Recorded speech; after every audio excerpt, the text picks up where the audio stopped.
Hi Murli. Hi Kirti. Yeah, hi Vikram. Hello there. Welcome. If you're ready, you can go ahead and show your assignments. Yes. Can I share the screen, Vikram? Yep, go ahead, Kirti.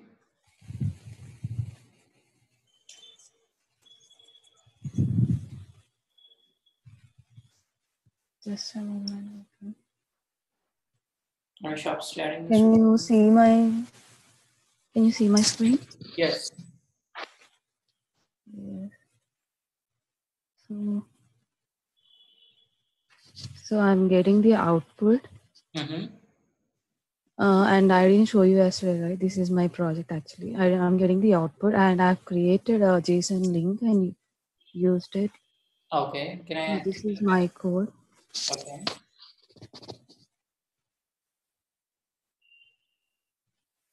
I haven't made any changes yet, only this. But Okay. as I already told, I'm getting a error. I tried it, but I couldn't. I mean, I tried giving different types of keywords for each, but I'm unable to get it. I mean, get it properly. How to do it? So you're actually getting the data from an API and showing it, right? Yes. Okay. So quick. I don't have any. Please tell me. Awesome, Kirti. I really like the way how you put it. But hello, everybody. If you start looking at Kirti's screen, we're gonna make a small correction. Folks, do you know anything about indentation, Kirti? Yes, Vikram. Right, so indentation is every new statement begins with a new line. And Yes.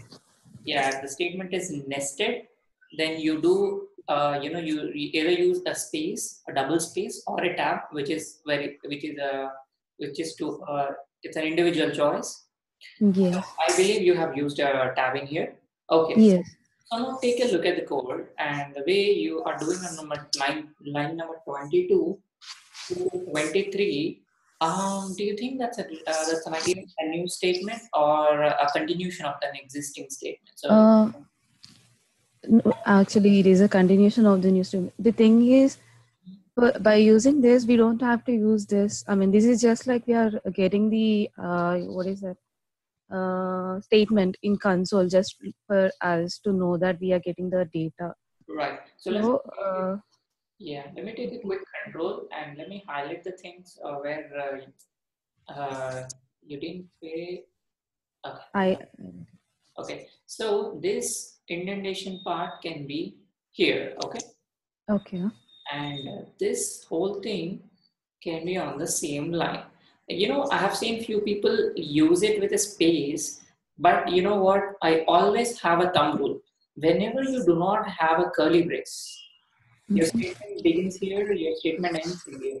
So you do not have a curly brace. So if you do not have a curly brace, you don't have to do it on a next.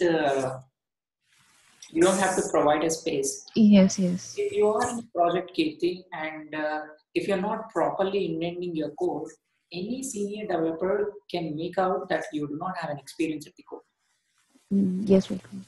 He doesn't have to really talk to you to understand how experienced you are. If you do not do a right indentation, it would throw out an impression that you haven't done coding before. Okay? So really try to stick to the coding style. Yeah, So when in here, let's do a backspace in here. And whenever we do a promise, we try to capture the them until we get the data. But in your case, I see 4 thens. Yeah, this is like I thought of I thought of commenting all this code, but it is just to know us whether whether we are getting the data. So this will be only displayed in console, right? So I just thought of letting it be. You can use the console statement right in here as well. Yes. Okay, so you can use the same console statement right here as well, but instead of a response, okay, you use the Windows machines. Let me copy this and paste this. Do you want me to copy? Okay. Yes, I can do that. And data, and let me take this code off so you don't have to comment it. So that way your code looks much cleaner. Okay, so looks like there is another extra column there. There you go. and the right indentation should fix the things up.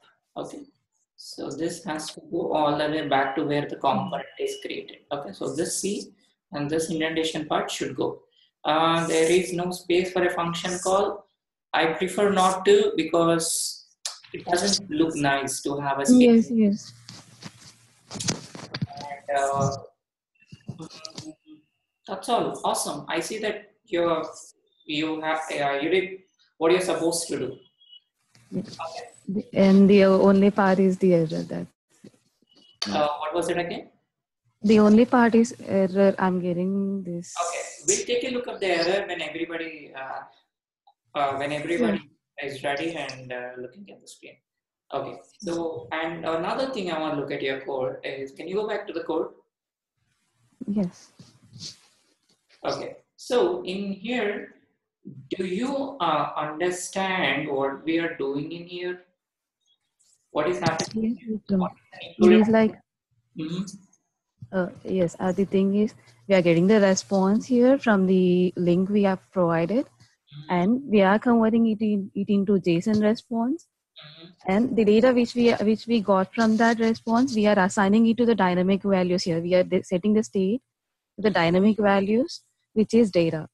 We are assigning the data to dynamic values so that we can get the what is that data which we want, and we can read it in another file. Okay, great. So my question was around this line of code. What do you understand by this arrow function? It's an interview question. A lot of folks try to ask this question in the features of ES6. What do you understand by this arrow function? This is like, I thought at the first we get the HTML output. I mean, it is like the ready state and the status. It gives the ready state and status. So what we are doing is we are converting it into JSON data, which we can read, which we can understand. Okay. So I thought it was the. Yep. So let me write both So you wrote an ES6 format. Okay. So ES6 syntax. Let me write the equivalent ES5 syntax. Okay. Okay. So what we are doing in here, we want to get the HTML response, but parse the HTML response and return the JSON response. Okay. Yes. So I would do then, and then would take a function. Okay.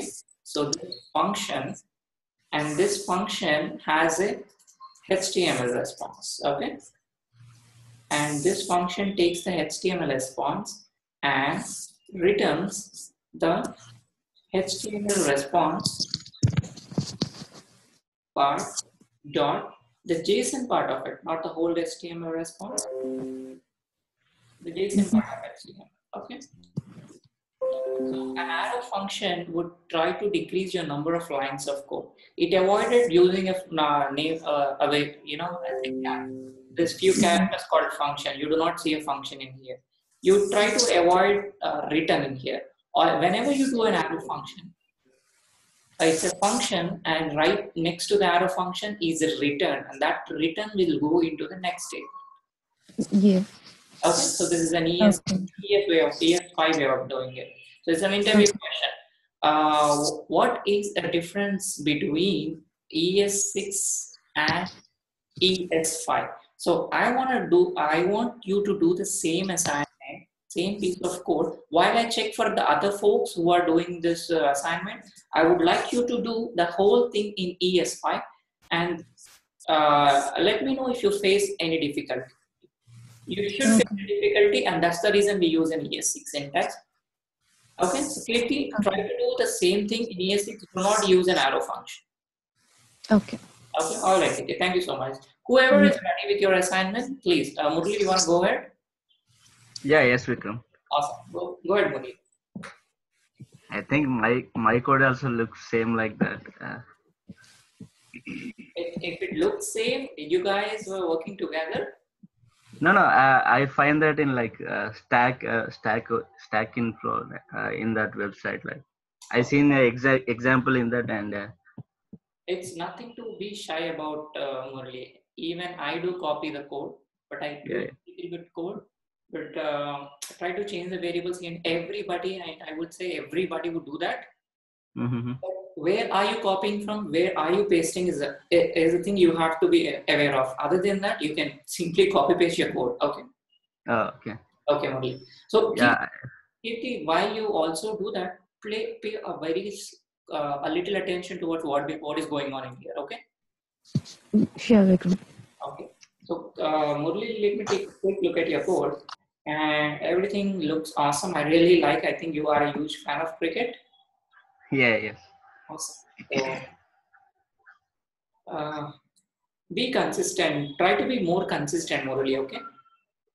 Okay. Okay. So if you see your column starts here and it ends somewhere else, so try to be on the Oh. same line. Okay. Mm-hmm. For some reason, my keyboard strokes are going away. But you understand the point, right? Yeah. Yes, I got it. Okay. So and you get a JSON response and you get the players and you assign that to a state. Awesome. Now what we can do, Kirti, Murali as well, you know what, we are hard coding this URL, but we do not hard code the URL. What do we do is we create another variable called constant URL. Mm-hmm. Every variable which is constant is must and supposed to be in capital case, guys. Okay, this is a clear way of coding. Whenever you have a constant which is not changing throughout your project, try to have that in the capital case. Okay, and what I would do is copy this guy, put it in here, and do instead of URL, I would do something like this. In a complex projects, guys, we would have this in a separate file. Kirti, I'm sorry, Murli, I'm going to move this onto the top. Okay. So when next time when you try to change a URL, you don't have to go look through your code. Okay, I could not able to paste for some reason, Murli. Can you take care of that?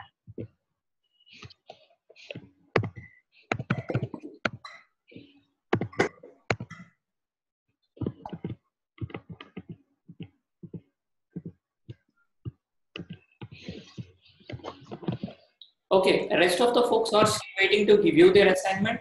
Do whatever Murali is doing. Copy their line in create a variable and copy it onto the top of your file. Okay. And Murali. Yes. Yes. Sir. Right. So what we did right now was to have this thing. So that was clear, right? Yes, I got it. So your assignment, until I look at for the other folks, your assignment is to have this URL into a different file, import this URL from a different, have a different file called constants or URLs or APIs, and have Mm-hmm. this API inside that file and read that file into your app projects. Okay. Yeah. Okay. Awesome. Really, thank you. That is really good. Okay, whoever is ready, I know Sandeep is not ready. Shravani, guys, Shravani, do you have someone who is around you using a computer? No, Vikram, in our house from yesterday, we are trying to connect our systems, but our Wi-Fi is not supporting for our systems. I said, Vishwan, I said, he'll come and take the class, but our systems couldn't connect to the Wi-Fi. So Okay, great. So it's just coming for the phone, but not for the system. Can you enable your hotspot and connect your machine to your hotspot? Yeah, we tried, Vikram. Yesterday night we tried, but it was not supporting. Okay. I don't know why. For everyone, it was the same problem. Awesome. Okay, no problem. That's very awful. Thank you, Vikram. Vikram, this is Venkatesh. Yeah, I'll Venkatesh, just give me a minute. Shravani. Shravani, is there any did you make any progress on the side? Yes, Vikram, I'm done with my first assignment and I went through the lecture for the second assignment. I was in the middle of the second assignment. And today I'll complete the second and third assignments. Tomorrow I'll show you. Okay. Thank you. Vikram. Thank you so much. Okay. Yeah. Okay, you guys. Okay. Who's next? Venkatesh, go ahead. Yeah, Vikram, I will share my screen. Yep. But actually, whatever same way I did it, I I used ES6 only. I did not use ES5. So I'm trying to do in ES5, but I unable to do it. So that is why I do it with only ES6. Okay, so what was the difficulty in doing in ES6? Yes. So ES6, like when I put the return statement, then it responds that whatever JSON file, it gives the overall the JSON element. Then I need to put the JSON element into the this dot state. So unable to put the in how to put the data in this dot state. I don't understand clearly. Okay, okay. So if you can simulate the error again for me, I can help you. And you know what? This is something. The moment you shared your screen, there is something that I'm always worried about. You do not have a catch statement on your fetch. Okay. So whenever Yeah. your fails, you should have a catch statement. If that's a very Okay. Yeah. I missed lot it. of developers always care. A lot of senior developers will always look for this catch statement. Okay. Yeah, I will. Yeah, I will add it. Yeah.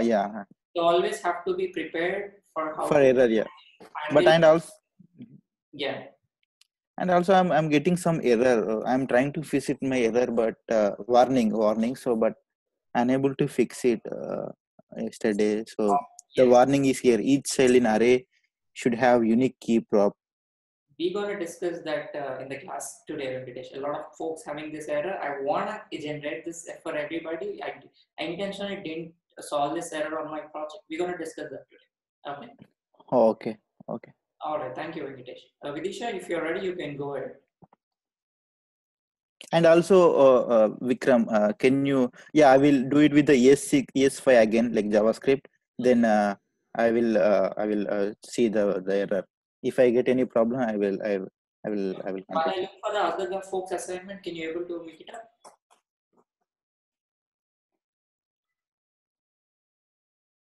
Venkatesh? Vikram? Yeah, while I look for the other while I look into the other assignments, but can you able to try? Yeah. Okay, give it a try. Then if not, I'll take a look. Okay, thank you. Yep. Vidisha? Hi Vikram. Yeah, I haven't been able to do the assignment because I reached here really late last night and I finished the videos, but I didn't get time to do the assignment. I can do it today and then send it to you. All right, sure. Do not send it to me. I would like to review in the class. So if Okay. if others could learn from your mistake, right? Yeah, okay. I'll show it to you tomorrow then. And I haven't seen anybody share their code from the GitHub. I really need that. Okay. By tomorrow, everybody should have their code into the GitHub. Okay. Okay. And share your repository links on the group chat, not individually, on the group chat. Okay. All right, Vidisha. Thank you. And Divya. And guys, whoever done or told me they could not able to do the assignment, just use your panel to say yes, no. So I don't keep asking the same question again. So Vikram, this is Divya. When I was trying to set state in ES5, I'm just getting the error that cannot read properties set state.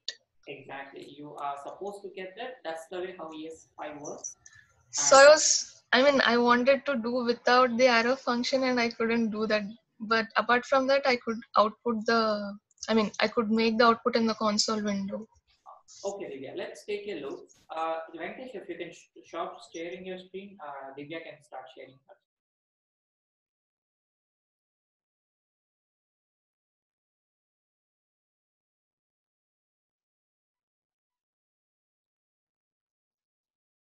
Yeah, Divya.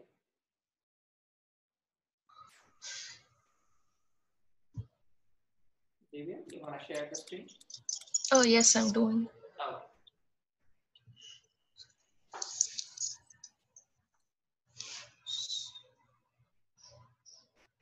Yeah, so this is my code. Are you able to see this? Yes, I'm able to see that. Okay. So quick thing on line number after line number 26. Okay. Okay. On after line number 26, after your component did mount line, do an enter there, go to a next line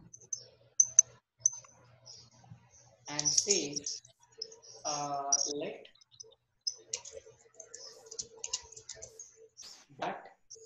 that is equal to this. Okay, now use, instead of this dot statement, use that dot statement.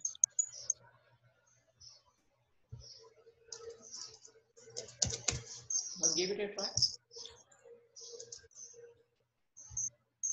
Oh, yes. Okay, so what's going on? Is it not accepting this keyword? So this is from the JavaScript world, Divya. It's like, you know, let's get out this programming thing. You are into, let's say we are a group of people under the group called Stellar, okay? Okay. Right? So pay very close attention. I'm trying to be, you know, explaining this and that concept is little complex. It is not really know to the core concepts of JavaScript, but try to bear with me. I might miss a few details here and there. Try to ask me more questions so I can, you know, put more examples. Okay, so we are in a group. Guys, I'm hearing my echo back. Divya, if you can mute your system while I explain. Okay, just a moment. Okay, I can mute you somewhere. Oh, there you go. So if okay, what I'm explaining to Divya, I'm asking her to mute. I'm back.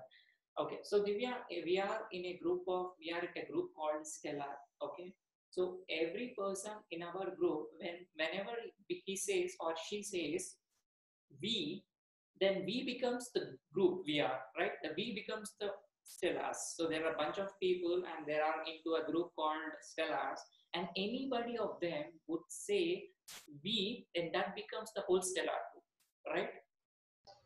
Okay. If a guy outside, not part of this group, says we, that he becomes the part of Stellar group? No. Right. But if that guy is added to the Stellar group, then if he says we, will he become a Stellar guy? Yes. Right. So in JavaScript, we have a context. Okay. So a context is nothing but an area where this is valid. Okay. So try to bear with me. You know, a function, right? You have a JavaScript function. You on line number 39 to 42, that's a function there. On line number 44 to 48 is also a function. In every function, this becomes the function. Okay, this is the function. Whenever you use the keyword inside a function, this becomes the function inside where. So it's an area. I'm using the physical space. So let's say you are in a physical space, and whenever you say this land or this place, you have your boundaries, right? Wherever your area starts and wherever your land ends, and that becomes your area. And wherever you are in this area, whenever you say this or you know, this place, then that is only valid when you are inside your boundaries. If you go out of your boundaries and say this is no longer valid because you do not own that land. Okay, is that clear, Divya? Yes, Vikram. Okay, in JavaScript, this is a very a very keyword which is very sensitive. You call this inside an object, then this becomes the object. When you call this inside a function, this becomes the object that is calling the function. It's a little bit tricky thing to understand if you haven't done extensive Java programming. But what I'm doing in here is creating another variable on line number 27, and and this guy, what I'm doing in here is there is a person inside the Stellar group and there is a guy who is outside the Stellar group. What I'm doing in here is I'm sending a person inside the stellar group out of it and asking the person to bring him back into the group. Okay, so the guy is not coming by himself. We are sending some person out of the group, asking to get this guy into the group. Okay, that guy is part of stellar group and also knows the new guy. Okay, so that guy is that. We can create a lot of people. I have seen creating let that is equal to this. I have seen people saying let self is equal to this. I've seen few developers say let me is equal to this. End of the day, what they are doing is they're assigning this, which is a React component. Okay, whenever you are inside a function, Divya, that's the reason it was telling me that the set state of this is not defined, because this was a function there. It was not a React component. You are inside an area of a function. Though you are inside an area of a React component, this becomes the first priority for the function. What we do is we assign this outside the function, telling that, okay, let have our this inside another variable, and whenever we enter the function, if we, instead of using this, which is a function variable, we will use another variable, which is that. Okay, so like from line number 44 to 48, if I wrote it as this, it would be in just this scope.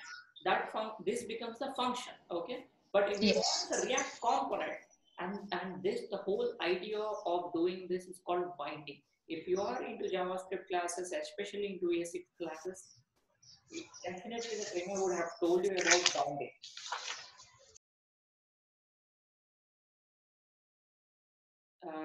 Did he touch base about binding? Yes, like call, apply, bind. Oh yeah, exactly. Call, apply, bind. But bind, I'm talking only about the bind. What a bind does it will combine the context. Okay.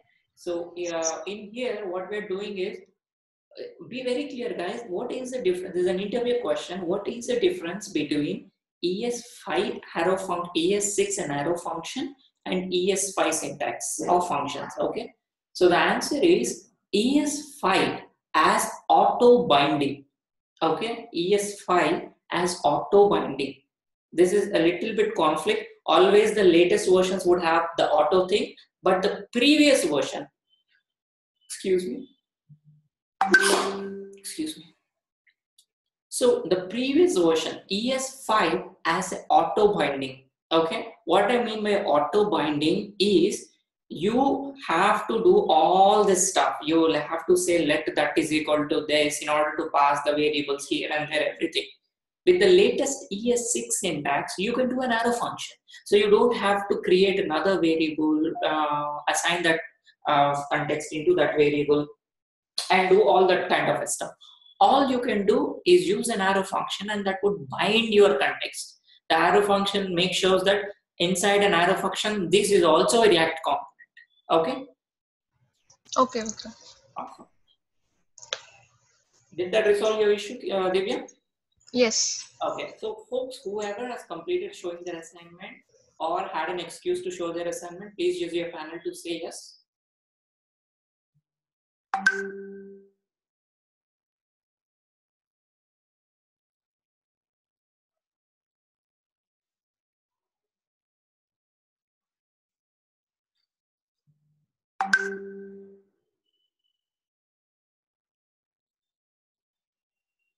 Okay, so am I missing someone? Okay.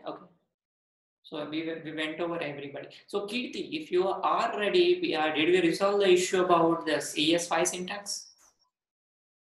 No, Vikram, I'm not done it. I'm doing it. Okay, I was listening to Divya's and Venkatesh's assignment. So. Okay, so we were looking at the Divya's code. We were doing the Divya was trying to do an ES5 syntax, and she resolved her issue. So you can definitely take a look at the recording of the or get in touch with Divya to understand. Okay. Yeah, definitely. Okay. Just give me a minute until I pull up the project. Let me try to resolve on your machines as well. Why I keep pulling up my project. Okay, can anybody show me? So Venkatesh, you were telling me that you had a warning and you weren't sure why the warning was coming up, right? Okay, folks, I'm clearing your answers. Whoever has this warning called unique key, who all has this warning called unique key? Use your panel, folks.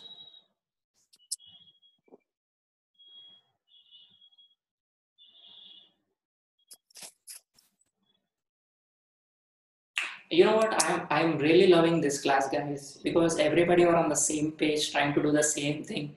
A lot of times, you know, everybody stuck with a different thing. They could not able to configure. They could not able to start. I'm really happy with this batch. You guys are on the same page. I'm trying to resolve it. And you're giving me enough time to get it, you know, look into each code and then able to resolve one thing. Then you can able to replicate and resolve your own issues. I'm really happy about this. Thank you so much for all the support. So anybody can volunteer me to show their screen and we will try to fix that key issue.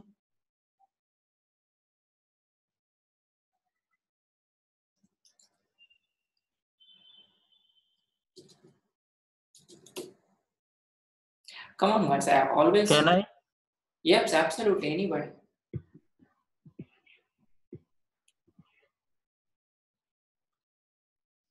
Okay, Murli. So you have this error. Take a closer look at this error, guys. Always try to read the error and where is it originating from. So Murli, what do you think the error is coming from? Where do you think this error coming from? It's from child. I mean the data, like. No, there is a very specific line of code that is telling you that this is a component and this is the method it's coming from. It also gives you a resolution. Say check the render method of player's container. Right. Okay, so where's the player's container? Hello. Yeah. Yes. Hi, spray for bugs. Yeah, you can. Okay, Yeah. I didn't know. I'm just guessing whose apartment too. Oh, sorry. That's okay. There's a guy upstairs. He said it's unlocked, so I didn't know where they're. Murli, take your time. I'm muting you. Whenever you're ready, you can start sharing your screen.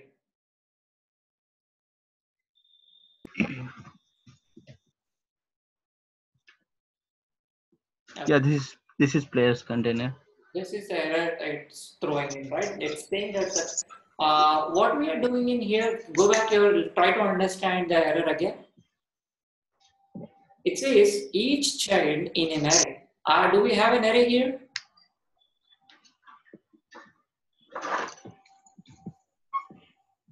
Thank you. Yeah, we are returning the array like players. Yeah, players is an array. And Yes. what we're doing, we are.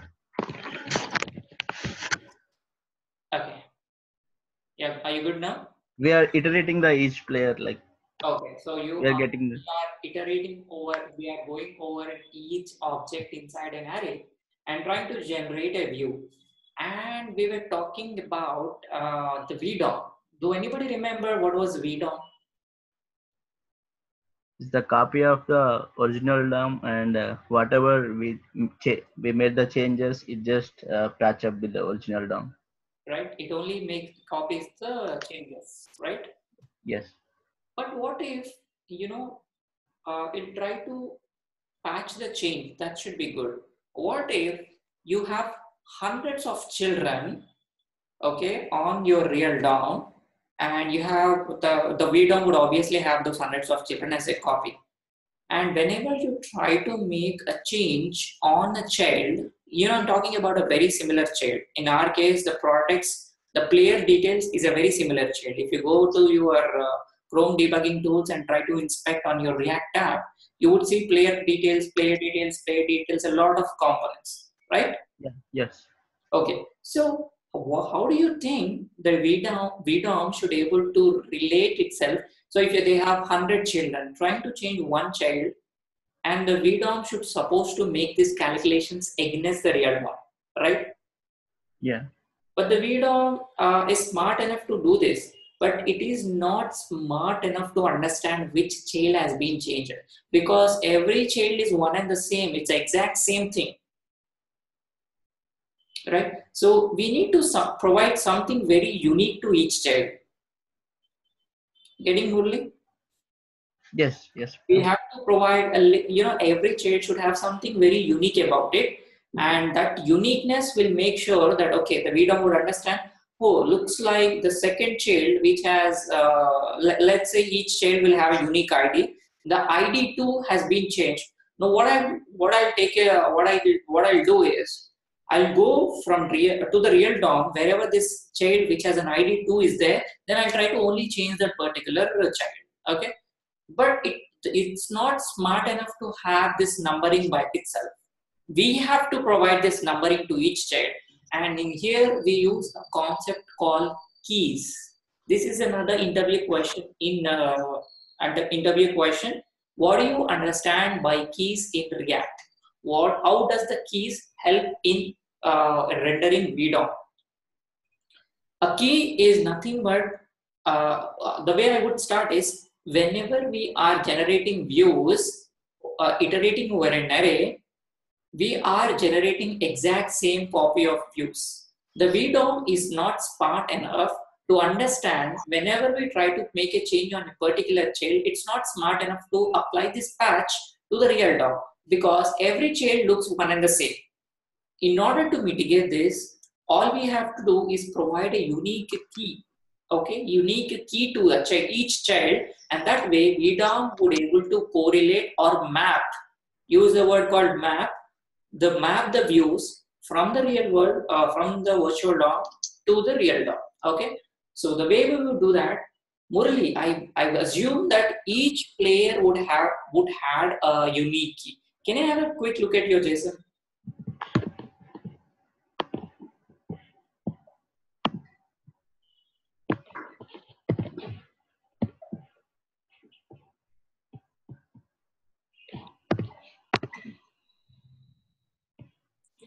If you are not, okay, there's a player ID. If you see, every player has a unique player ID. Yes. Right? Guys, throughout your going forward, any project, if you are getting a lot of objects, the similar objects from the backend team, you would always have this unique ID. Okay, make sure that you have your unique ID. Also, make sure if you do not have a unique ID, try to get something which is unique across all the products or all the players or all your customers or all your clients or whatever, or everything you get, try to have this unique ID. Now, Murali, let's go back to the code and we will use this player ID, okay? Okay. Okay, now on line number, go to your container, wherever you are generating your views, onto the player container.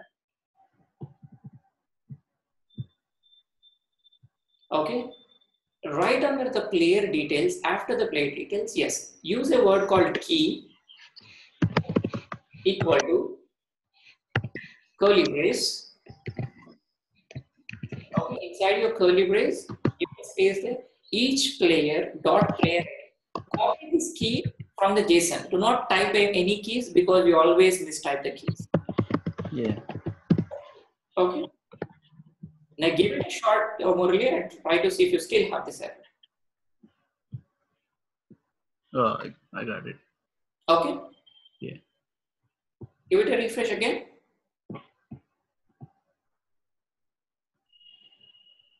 It's good now.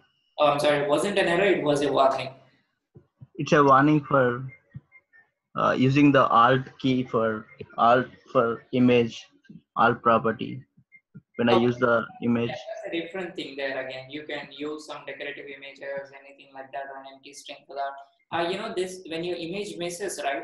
Whenever, for some reason, if your image was not able to show up, there should be an alternative text that should show instead of an image. Mm-hmm. Okay.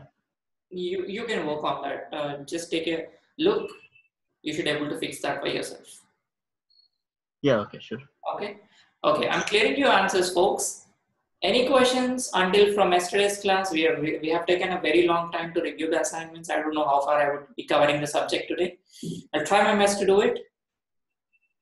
Any questions until this point, folks? No. No, okay. Okay, so rest of the folks should able to clear their errors as well.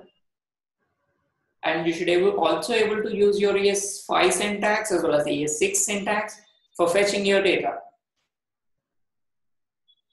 Only you can stop sharing your screen. Okay. Thank you. Use your panel, guys. Any questions so far? You have any questions?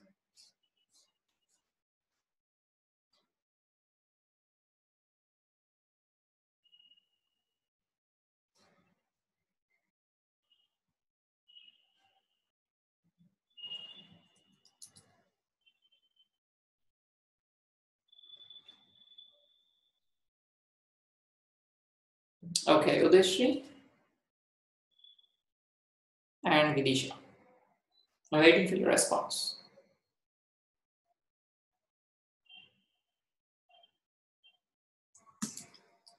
All right. Okay, just give me a minute while I pull up my wherever we left from yesterday. And what we're going to do and what we're going to learn today is two different things. ES6 Stateless Components. Just give me a minute while I pull up this where we left yesterday.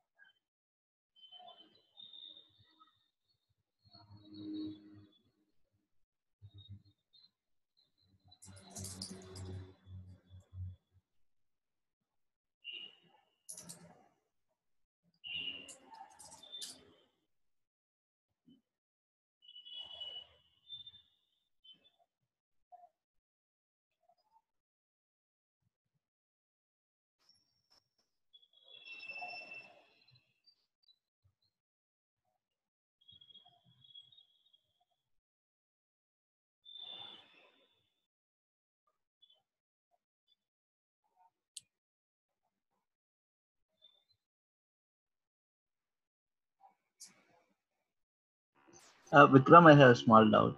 Yes, Murali. Actually, we are creating the fake API, right? From the JSON data.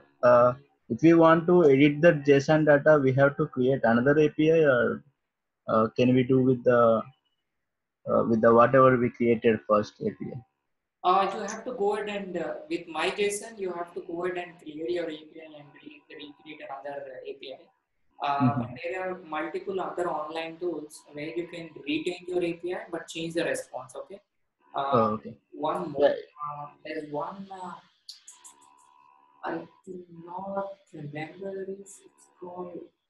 Like I created the API without user ID first, and then I have to add the user ID, right? So Yeah. I have to create another API for that, or can I edit the first one? Right? Just go ahead and recreate another API. Oh, okay. Thank you. But I'll try to look around if there are. There is a website where you can actually create your own API and dynamically change the response having the same API. I do not remember. It's called Mocha Go API.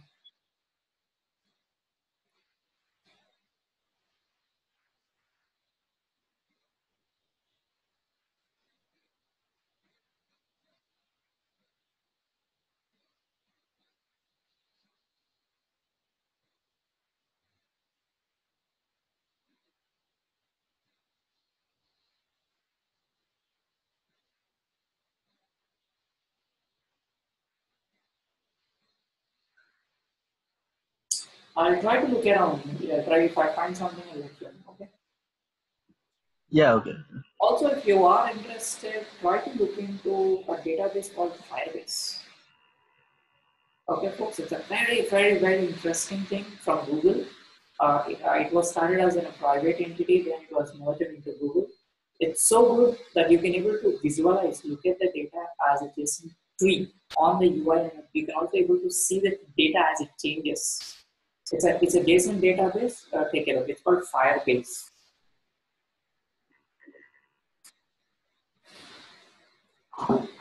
In almost all the projects I have worked with so far, whenever I was given an option to create a fake API, I always use this Firebase because I have a control of how do I not just reading the data, I can able to write the data, try to do queries on the data.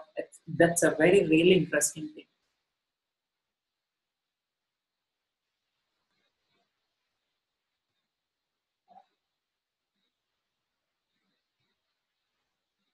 Thank you so much again for doing your assignments. Here we are on day 6. And going forward, guys, I will not share the links to individual videos. That is the video link that I have posted. It has all the playlists. Immediately after, follow 2 hours of the class, I would upload the video there. And I'll just say video being updated. You can take a look at the URL. Okay, so let me do this part in here. I'm trying to copy the things from Divya. Divya, help me if I'm doing right.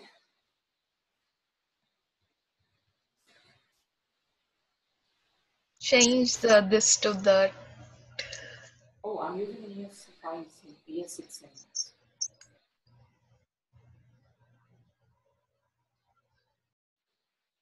Should I still do that, Divya? I'm sorry, I didn't get you. Should I still do that? If I have to do, I'm sorry, I'm using an ES.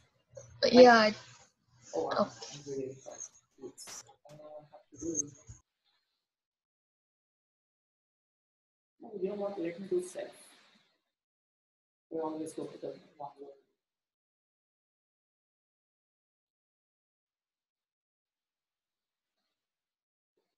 I have all my products. And you know what? I also have this error. For each child. Okay, creating my each child. First, I have to take a look at my JSON and see how the JSON structure is. Okay, I have a unique product. I have an ID. So I would go back to my product container, whichever the product container, and I would say, if you guys look at the way how the key we passed it as the same way we passed it as a prop, right, folks? Did anybody notice that? We pass it as a prop. We pass this key as a property. Here is a question for tomorrow. Just go inspect, try to access this key inside your product, and let me know if you can access this key. Okay. So here until this point,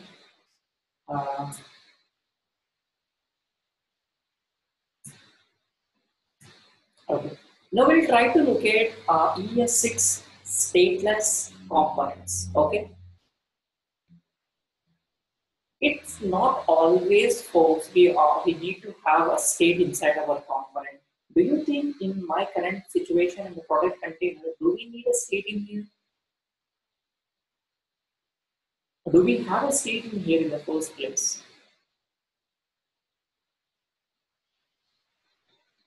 Do you have a state here, folks? Did we? No, No. No state, right? So am I supposed to blow up a whole new React component? Instead, I can do a concept called ES6 Stateless Component or functional component. Okay, folks call this as a functional component because the way we would create this as a function. Okay, so constant. Let me copy this from here. Okay, what I would do is that constant, the name of the variable equal to and a function and an arrow function. Okay, and inside my arrow function, I would return my view.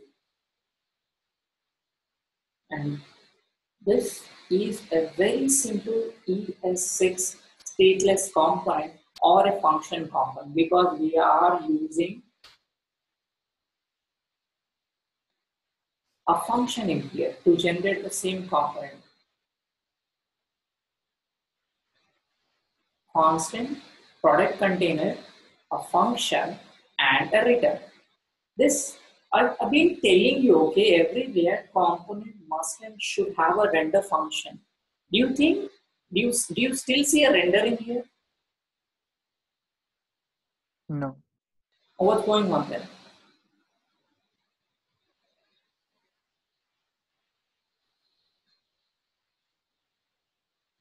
What's going on?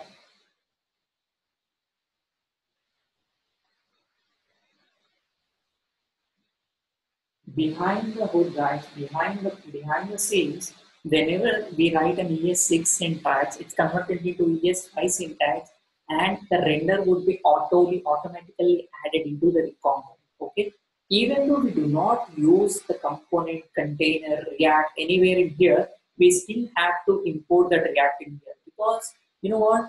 It's not using the React on an ES6 way, but this code is compiled or transpiled into ES5 syntax, and then it would have to use the React. If you do not import right now here, it wouldn't import there, and that would throw you an error.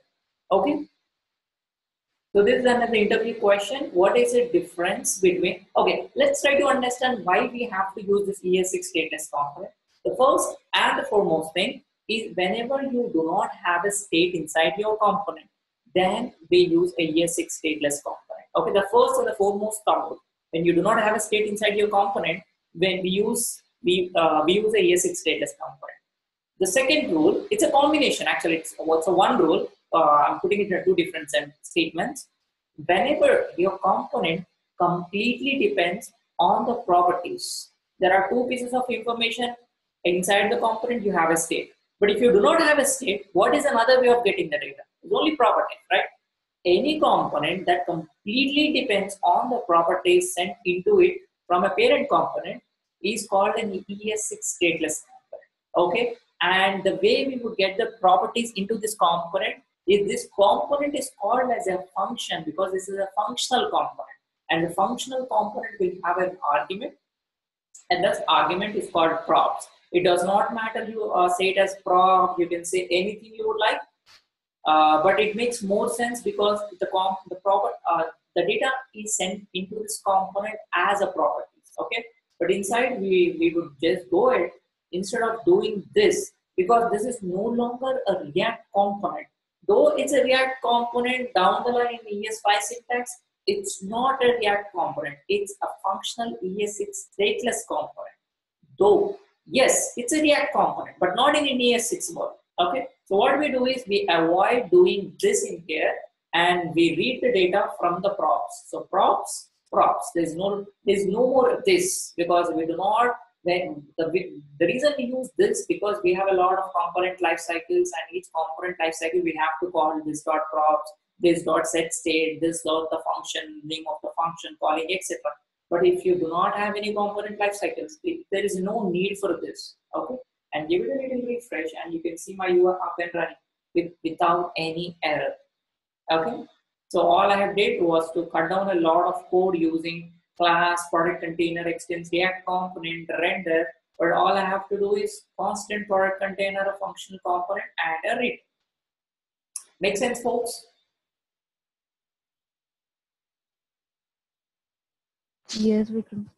Okay, awesome. Now let's take use your panel, folks. Whoever understood this concept called ES6 stateless components, I would ask. We would have a quiz next in the next session, covering everything from the last quiz. Okay, I would strongly recommend you to go over all the recordings, and I expect not more than 2 wrong answers in the entire quiz. We would have close to 20 to 25 questions, which I'm not sure right now. Okay, if you missed any questions, I would get you in touch personally and take 1 hour of your time to explain the thing again. Okay, Keep and Murali, clear until this point? Thank you, folks.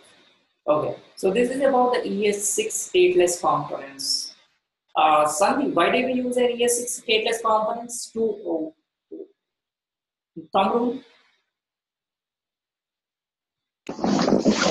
Sorry, Yes, sir. why Why do we use an ES6 stateless components? Because when we are not having any state, setting any state. If you do not have any state, and another rule. Another rule is like if you are getting only properties from the parent. Yes, if you are getting only property, the component is completely depend on the property sent from the parent. Okay. Okay. Okay. And this is how it looks like an ES6. Okay, I'm using an ES6, our same product container, and look the way how it's converted into ES5. Okay, so I missed the box in here.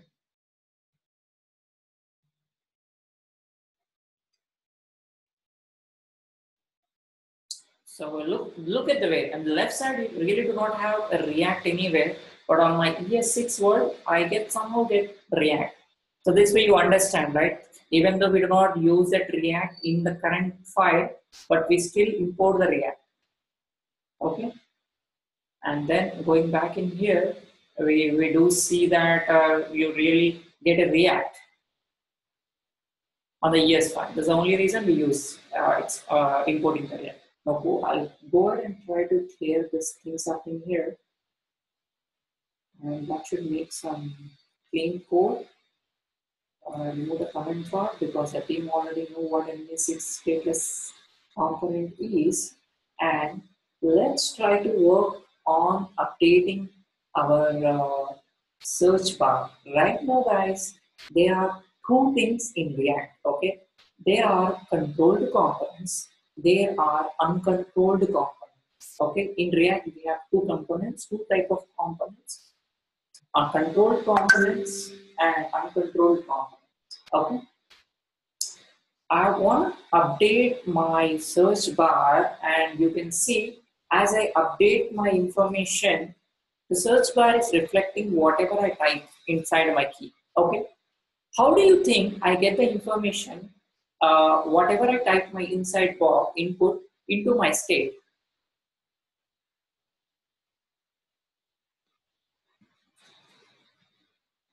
So this particular component input is what you see on the UI. But I'm typing a lot of data. Where does that store inside my React?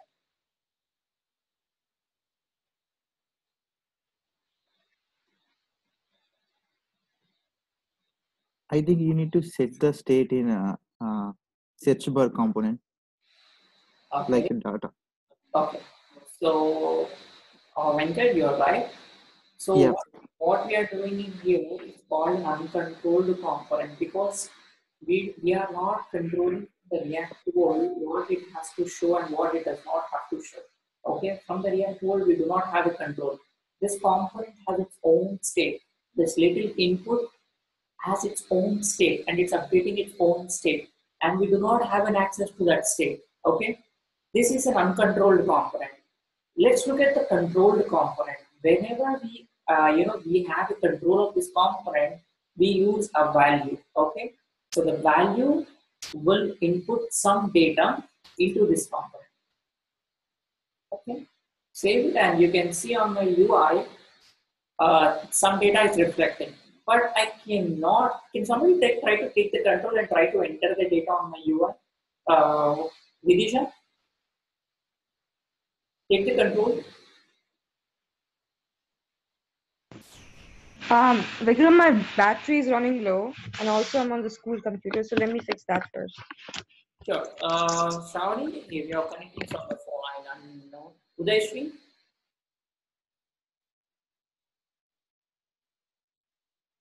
Yes, Vikram. Udayashri, did I take a look at your assignment?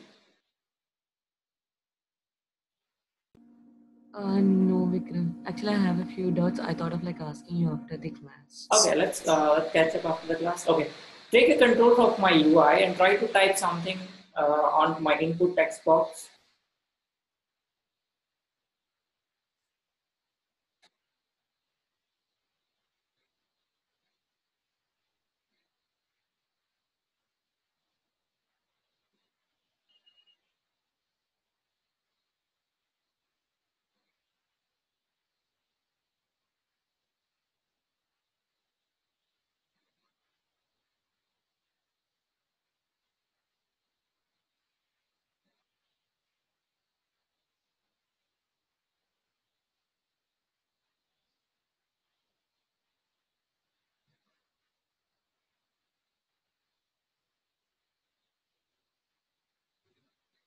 Yeah, we should. Did you get the control?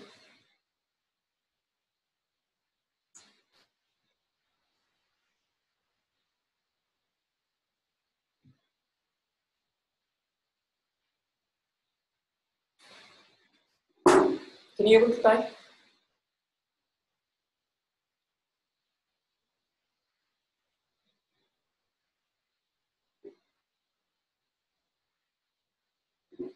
Oh, Venkat requesting the remote control. Venkat, you not want to take a chance?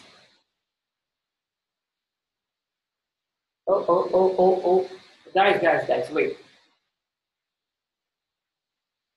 Okay, Sean. Who's that? Udesh, go ahead and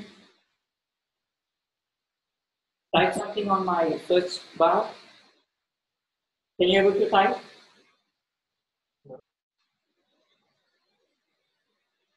Udeshri?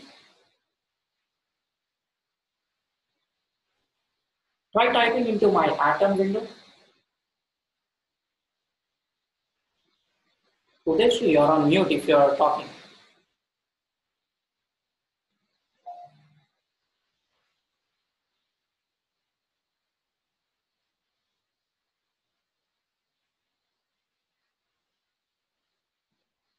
Okay, Udeshri, let me take the control. Vikram, Uday is somehow unable to unmute it. She just texted me. Okay, let me unmute that. She tried to do that, but she's unable to write some data. Type it in UI. Udeshri, I am still unable to unmute you for some reason. From my end as well. Yes, she's facing the same problem. And okay, so what we are doing in here, folks, obviously you can stop controlling my screen. Okay, so what I'm doing in here, I have an input and I'm hard coding the value into my input. So you could no, I just made an uncontrolled component into controlled component. No, I have a complete control on this component, what it has to show. But whenever I type something in it, it does not update. The reason being, I have a control. I'm not updating it. In order to update it, I need to add another function, and that function should suppose to update a variable and assign that variable into this value here. Okay, so let's create a state. Somebody help me with creating a state, Divya. Constructor, parenthesis, curly braces, and that super parenthesis. This dot state equals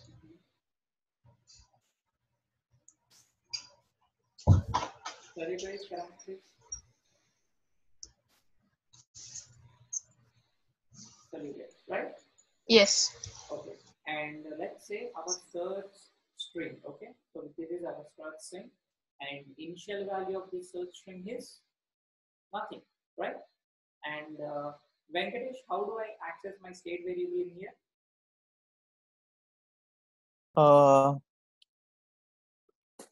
This dot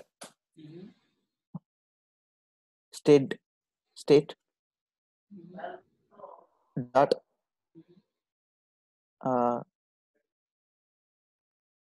search string. Awesome.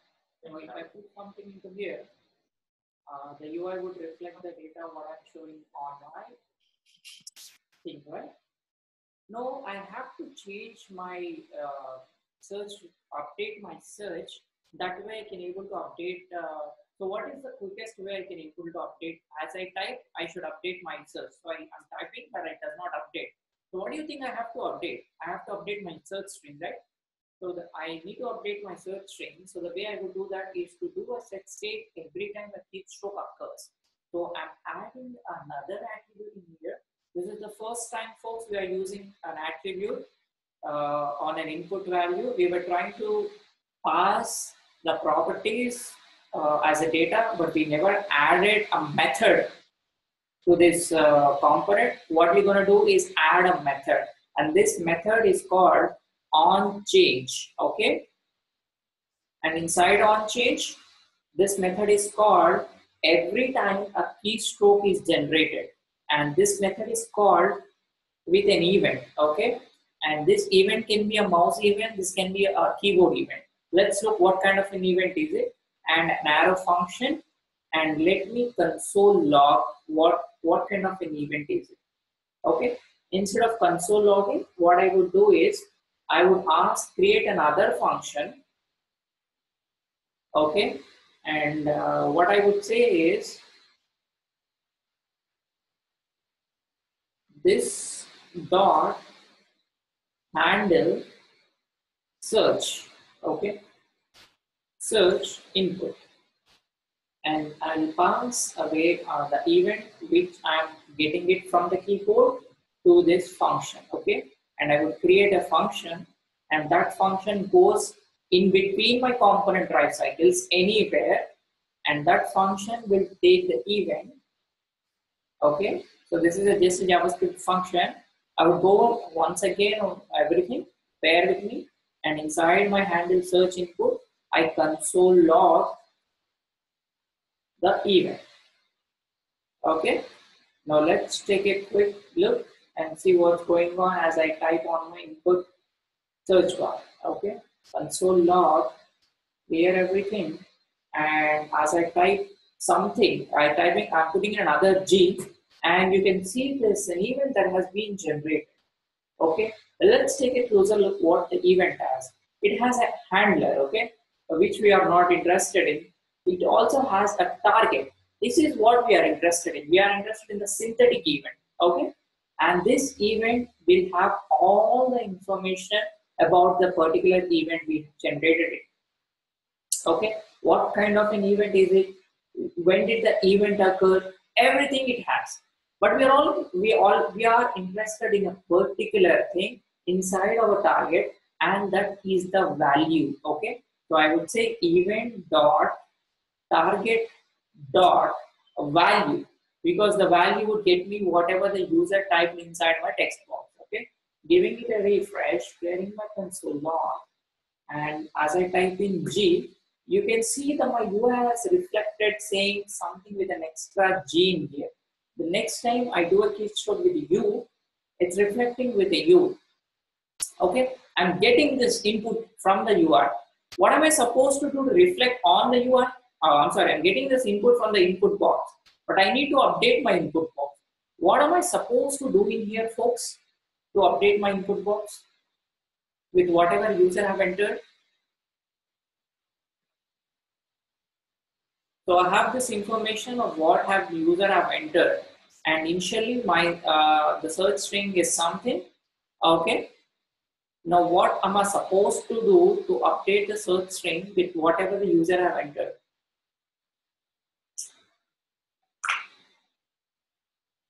This dot set state.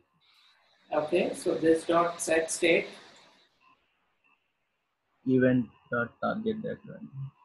Okay, what event or target dot value? Search. The search string? Yeah, search string. Awesome. Okay. Yes, this is how we update.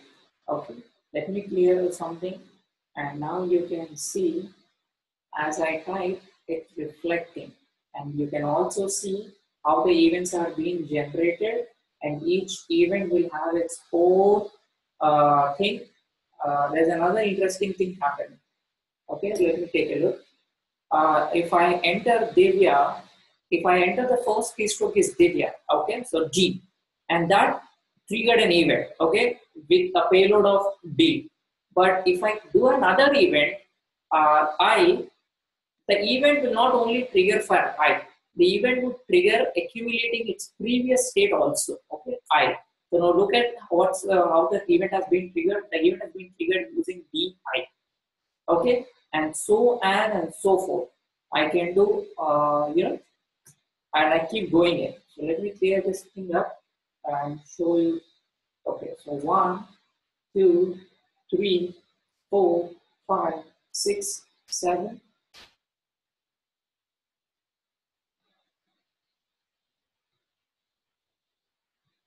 8, 9, 0.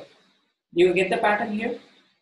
It's not just generating an event from the last value or an entered value. It's accumulating the previous value and the existing value, but combining it and creating the state. Make sense, folks?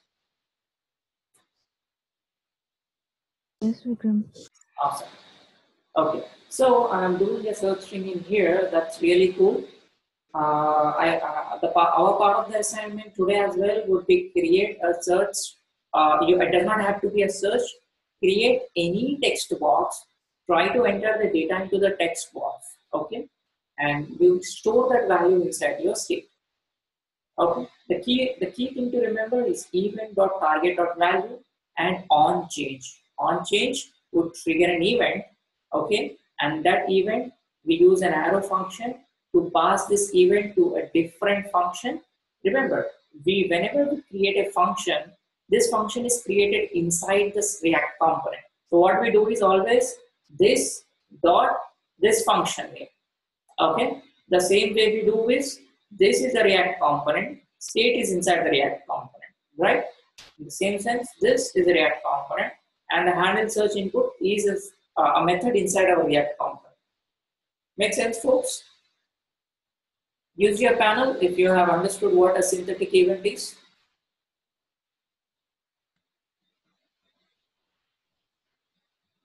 Vikram, could you go over the code and explain that again, please? Which You went part? in fast. Just how to bind it and how to make it a synthetic event. I'm still not sure about the theory part of it. Right. So Vidisha, if you are using a text input, a checkbox, a radio button, a drop-down value, all these elements have both versions of the way of doing it. A controlled way of doing it, an uncontrolled way of doing it. An uncontrolled component is something where we do not have a control. The name is a self-explanatory thing. A controlled component is something we have a control over it. What I mean by a control is we can see what goes into the component. We can see what is getting out of the component. So the first component, I took an example in here called input, and the value is what it has to show whenever user types. So the value, instead of hard coding it, what I am doing in here is to have this piece information in the state, because every time a state updates, the render is triggered, and since this is inside a render, it would reflect the change. And what I also did was in order to update this value, I need another guy who can update as a user types in. So I used a keyword called onChange. Okay, onChange event, and this dot handle search input. The search input is a JavaScript function which is written inside the React component anywhere in between your component life cycles. So these are two component life cycles. You can write anywhere. It does not have to be in the middle, anywhere from top to the bottom. But it has supposed to be inside a React component. Okay, so once you have this function inside your React component, what we do is we call this function. But before calling this function, we pass the event, whichever we got it from the input. So input is generating an event. As a user types using the keyboard, the input is generating an event, and we copy this event into the onChange and send it into a different this particular function called search input. And inside my search input, the event has a lot of information, but we are only interested in a single piece of information, that is a value, what the user have typed in. And we take this information and update the state. Whenever we update the state, the render is triggered and will update the value with it. Okay, Vikram. Got it. Your voice says that, okay, you know what, I didn't get that, but it would be not nice thing to ask again. No, I got most of it, but I think I'll go through the video again to figure it out on my own pace. Sure. Guys, clear on the synthetic event, how do we create a function inside our React component and how do we call the function inside the React component? Use your panel, please.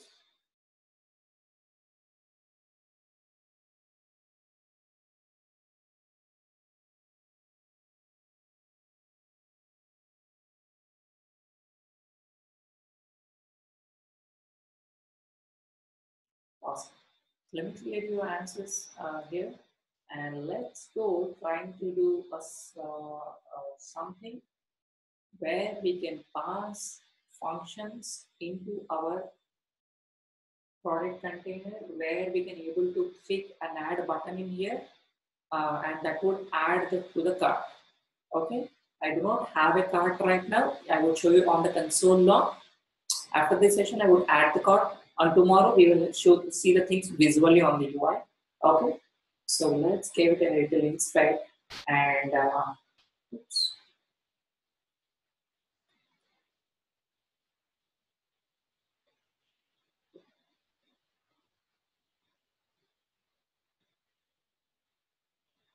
Okay, so what we were trying to do in here, folks, to update the search inside a search bar.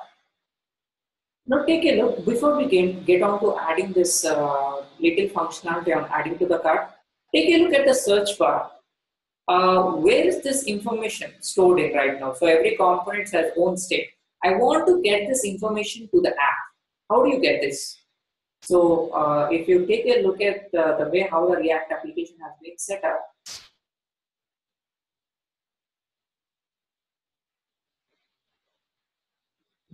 I'm using another browser.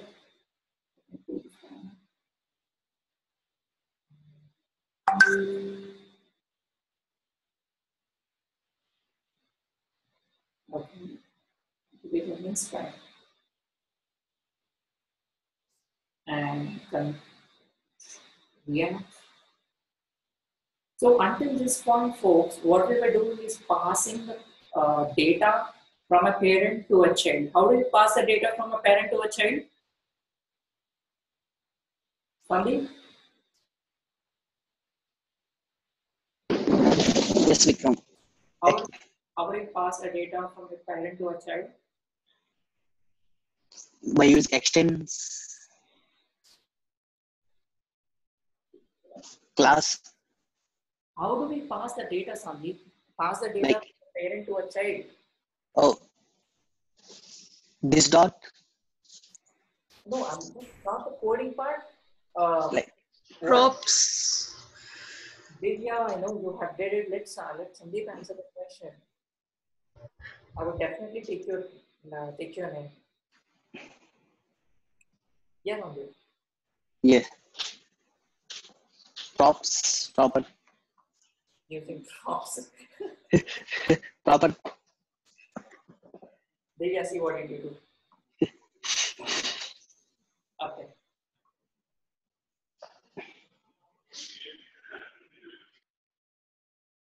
Okay, so guys, now we'll try to understand how we pass the data from the child back to the parent. Okay, let's do that. Guys, let's do that or not? Yes. Yes. Yes, Vikram. Interested how? Tell me a use case where we have to do it. I know that we get the data onto the parent and pass the data back into the child. Is there a scenario or a situation where you can explain me? Vikram, you know what? Here we have to do, you have to pass the data from a child to a parent.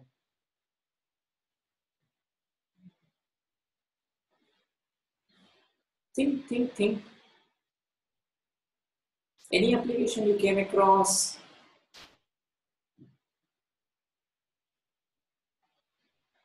Venkatesh, what's your favorite website?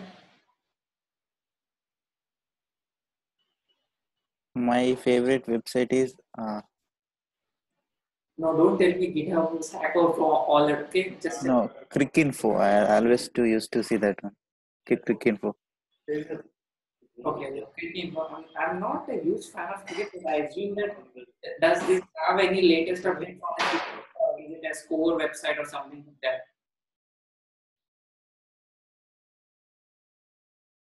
Venkatesh? Okay, I think Murali is the right guy to answer this.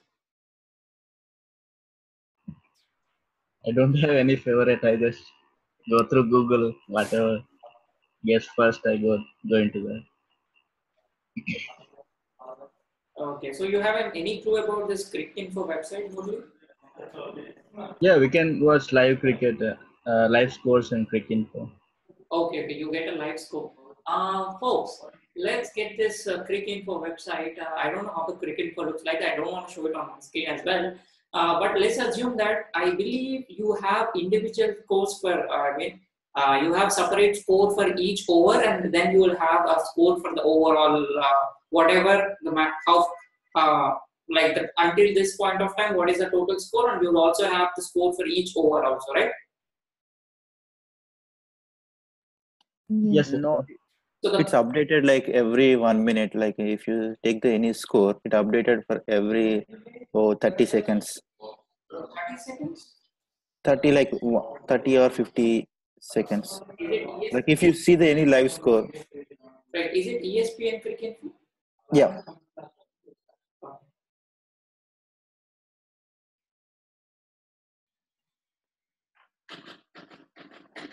Go for any live score, I think live is there.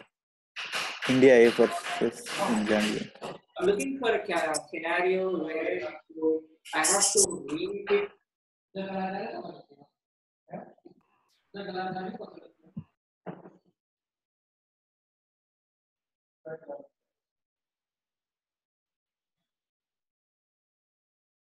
Oh, there you go. Guys, let's assume that there is a React component. Okay, this part in here, it's a React component, and down where I'm clicking the arrow keys is a child component. This is one component, and this is another component. Okay, so let's take this.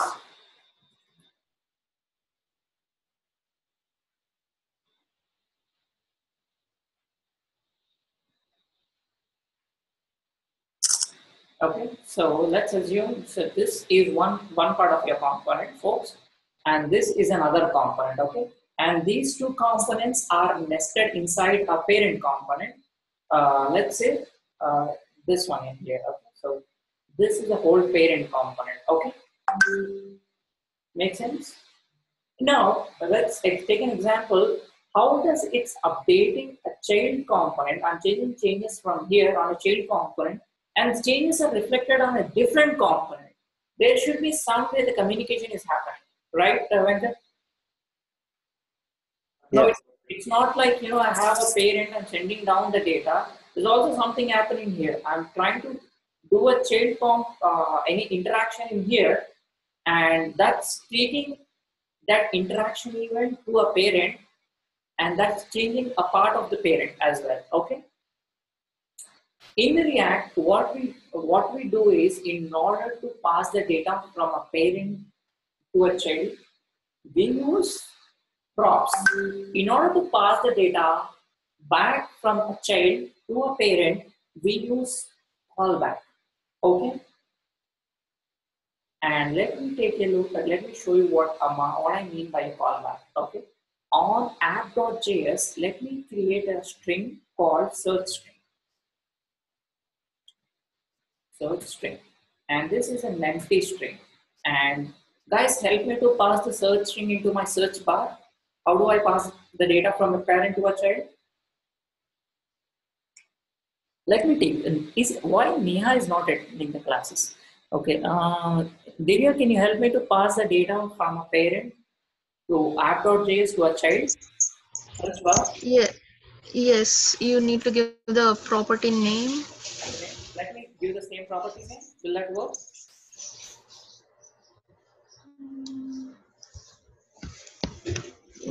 Yes. Absolutely, yes. And the value of the Yes. property Is this dot state dot search string? awesome. Search string. And how do I access that information? So this is from app.js. Okay. How do I access this information inside my search bar? Udeshu?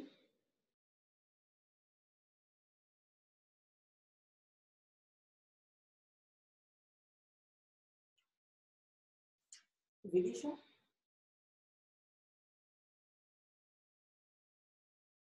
Hello? Hello? Yeah. Yes. How do I access the property that I'm sending from app.js inside my search bar? Can you go back to app.js once? Yes.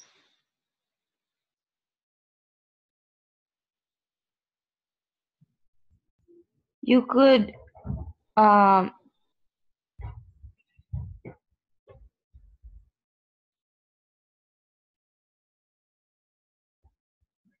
could you use app dot search bar search string or something like that? Try to use the.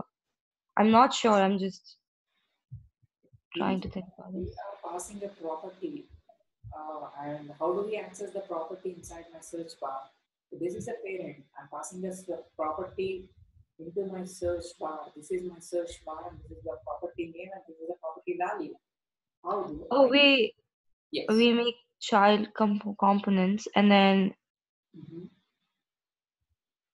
we can extend it in JavaScript usually. Is that something you could do here? I don't know. Where do you guys pick up this extent? The extent is not the answer for everything.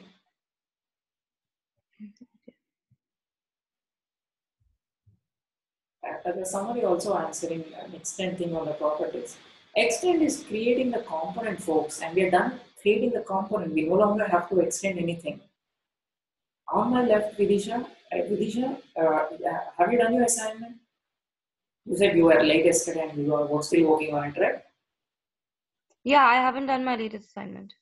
Okay, Vidisha, it's high time now. You have to get your assignment done. As we progress, it will be very hard for you to catch up.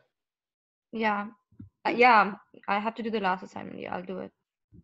No, this was a part of the first assignment. Oh, the second assignment. I've done that assignment. The second assignment has this information. How do you pass individual data to the child? It does, and I've done that. I just can't remember. Sorry with me. So we have a page. Can somebody help me to access this properties into my search bar? Venkatesh?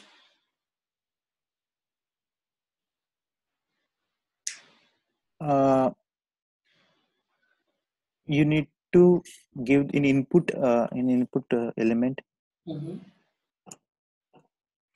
You need to write the to take the set string or dynamic set string, I think. Yeah, I have a property here, search string. This is getting it from here to here. Okay, so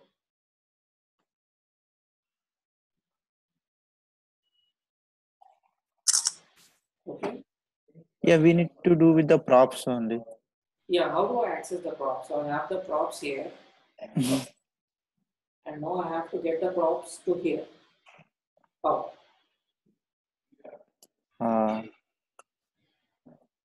Like this dot. Okay. This dot props. This one? Props. Search string. Okay. That's correct, Venkat. So if you give it a refresh on my UI, you should be able to see the search string we are looking from the app.js, right? This is from app.js. Now we can go ahead and clear the search string. Okay, we do not need a state in here because we are having this state, this information coming from app.js. But let's create another method in here. We were only creating a dynamic method. We are only doing a fetch call in here and updating our fetch call, updating our dynamic products. So let me create another method that only updates the search string. Okay, I would say update search string. Okay, and this function takes the search string as an input.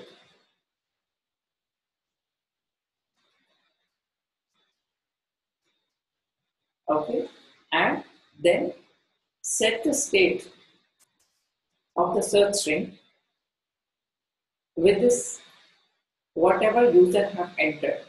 Set state, colon, and the search string at whatever the user have entered.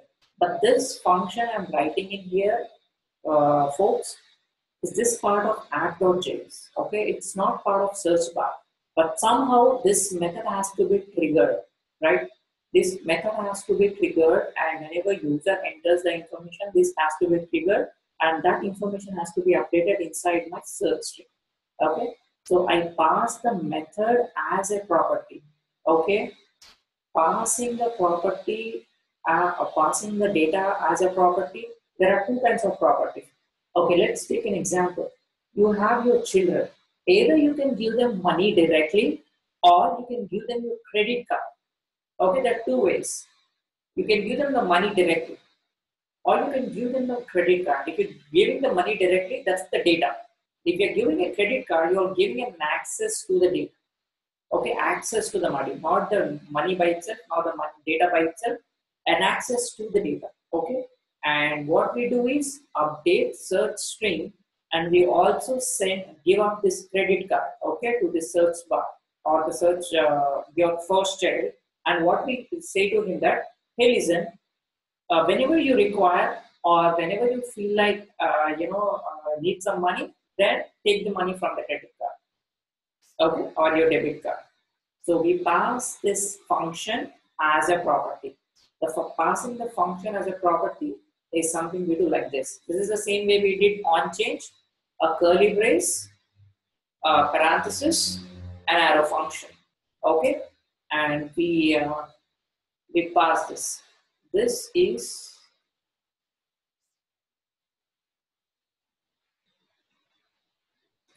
function as property. Okay, this is a function as prop, and what is this function? I'm really naming the variables long enough to make you understand. You do not have to really be this long. This is just for making you understand it. This is a function as a prop. Which function is it? Update search string. Okay, so this is the function, and this function, this is a property name, and the property value would be the name of the function, update search string. And how do I go by accessing this function? Because this is my inside my React component, I would say this dot update my search string. But whenever user tries to call this function, let me do an underscore in here. Whenever user tries to call this function, he would be calling this function which is in here. Okay, so inside my search string, I'm passing a function as a property. Okay, and whenever I get a search string input from the user, I would do this, I would call this function. Okay, now you can see on my product content, the search bar would not only get the function, but would also get something very interesting. Okay, the search bar now gets two things, the data and an access to the method which is on the app.js. Okay, it's getting the data from the app.js, which is from here to here. It's also getting access to a method, a function, which is on the app.js. And we call that function, this is function as a prop. Okay, and what we do, we go inside our search bar, instead of updating our local state, we call this function.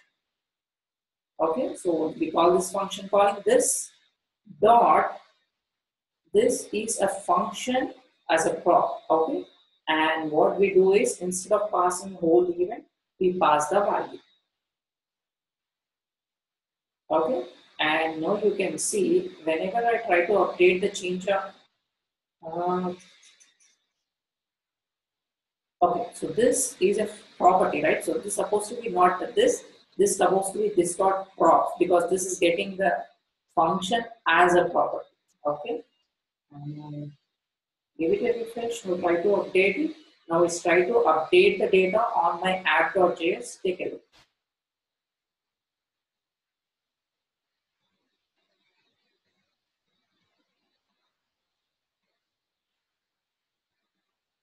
Okay, so whenever I try to update the data, I'm updating the data inside a search bar, but it's calling a method which is on the app.js. Okay, take a look in here. This is my app.js.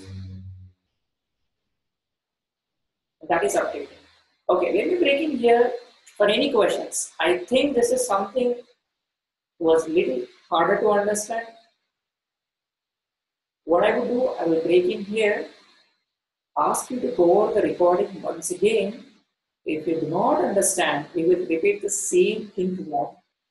Okay, and today's assignment for you is to create a stateless component. Okay, so you already have your product container, right? make it as a stateless component.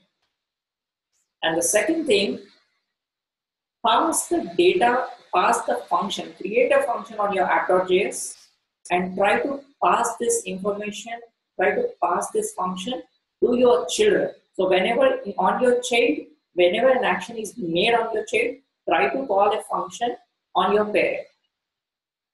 Okay? I'm done for today. If you have any questions until this part, I know the last 15 minutes were kind of very unclear to you. I'll go over this again because we want to create multiple functions and passing them as a properties, adding the card, deleting to the card as well. I would try to be more clear there, but this is something I would like you to first try by yourself. Then I will explain or expand more on it. Okay. If you have any questions, I'll be here for the next 10 minutes. Please do ask. Or you're free to drop off. Hello, can you explain assignment again? I don't understand. Okay, create a stateless component, Venkatesh. Okay, we're creating a stateless component in here, right? Mm-hmm. Okay, create one stateless component. Okay. Okay. And on your app.js, create a function. It might be any function. Pass that function to your child and trigger that function inside your child. Whenever you try to click anything or add anything to your child, that has to trigger a function on your parent. Okay. Okay, callback. Okay. Yeah, it's a callback. It's called a callback. This function is called a callback. Yeah.